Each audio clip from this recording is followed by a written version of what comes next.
Morning and hello everybody out there in Truckerland. This right here is how I survived CR England Celadon in my first year of trucking. I remember when I first started, was thinking about getting into the profession of trucking. I was on YouTube, and I went to everybody's pages. A lot of people out there, some good advice, which helped me make my decision that this was the career path for me. So just like I know there's somebody out there that wants some positive words of encouragement. So that's what I'm here to do. Little backstory about myself. I'm a second generation American citizen. My family come here from Jamaica, and I'm also mixed with Cherokee Indian, But I'm out here trucking through the storm just like other people. And I've been recording a lot of footage. I just haven't put it together and released it. And so due to this recent quarantine, we get some time to ourselves out here. And it can get kind of boring out here, especially keeping odd hours while we're awake driving, other people sleeping, while we're sleeping they're awake. And so this is also a way to help me, a hobby. Let's just say, I also make music. I put a little studio on my truck. So there's also a lot of music I'll be posting that I made right here out on the road.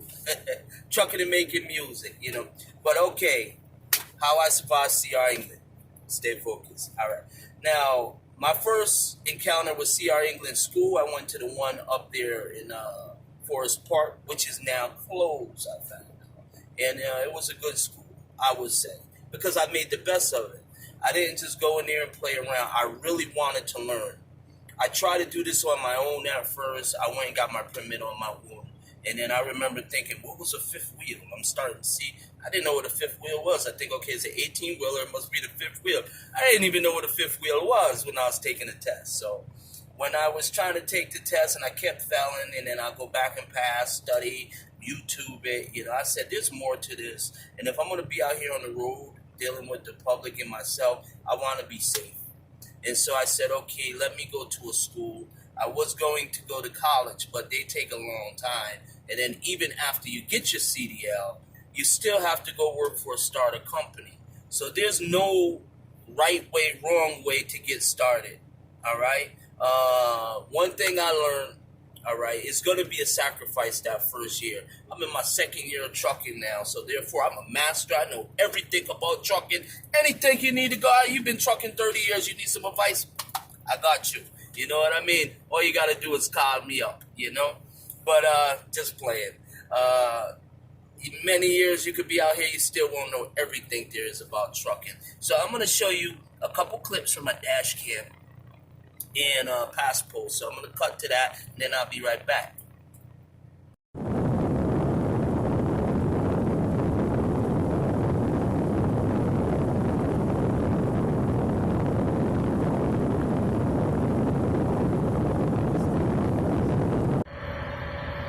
Okay.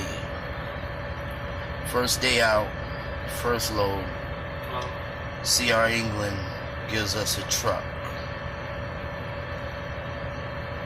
Get down the road, all the brake lights come on. I drive it more than the allotted play in the steering wheel. Going back and forth when you go over 40 miles. So some issues we couldn't detect until we hit the highway. But we assumed that CR England team in Salt Lake City A1. I mean, they go through a vehicle. I can't take nothing away from them. But the truck that we have been given did not come from Salt Lake. Okay? You could clearly see that no one has went through it, and they just threw us in anything to get us on the road moving loads. Our DM, no communication.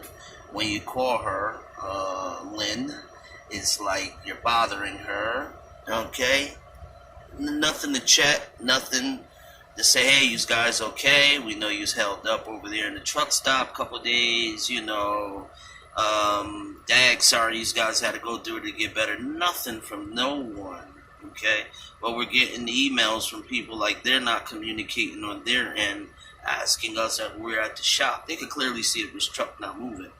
Okay, so up until now, everything's been fairly positive, but this right here, not going through a year of this. No, when you're dealing with those mountains of Colorado, in California, some of those downgrades go on for 3-4 miles at a time. You can't have lights coming on and your ABS not functioning properly, your hill assist, and anything requiring the safety needs to be 100%. But you would think if I learned this as a student, only had my CDL for 2 months, right?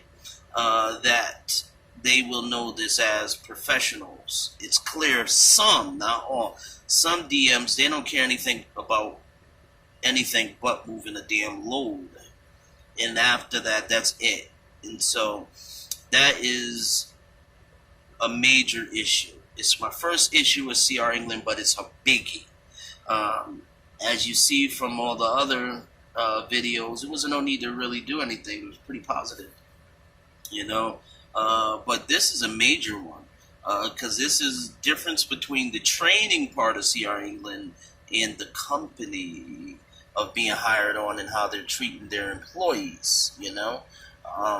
Now, how are you going to put new drivers in a faulty vehicle that hasn't been properly inspected? You know what I mean? We were promised new and dependable equipment. Now we're sitting here. This is ridiculous and it's unacceptable. And CR England, I'm very disappointed in you. Okay, very. The company has a large amount of potential, and this kind of oversight is unacceptable. For a company to be using the motto, the England brothers, or the training modules, oh, safety. Here in England, we pride ourselves on safety. Well, guess what?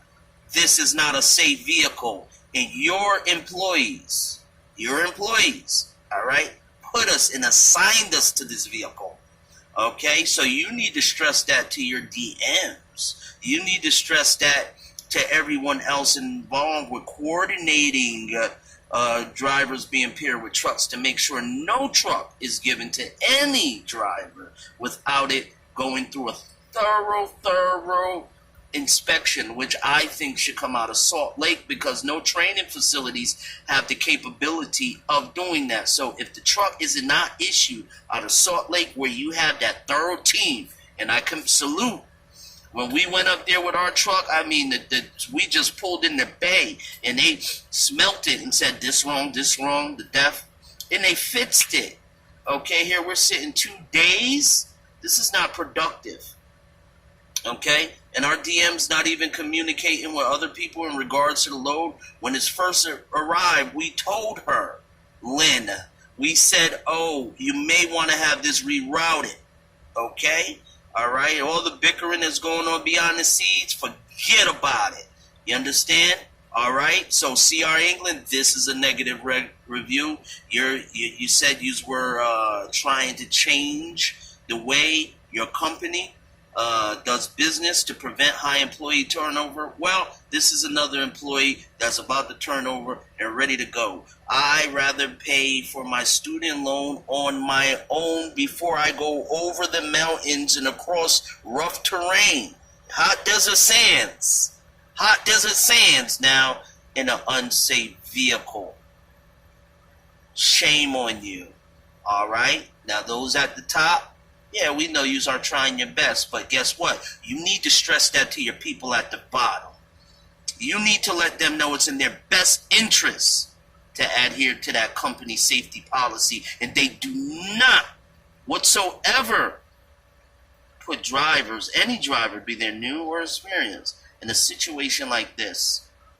First load, faulty vehicle, simple stuff that should have been caught before we even got it. This is unacceptable.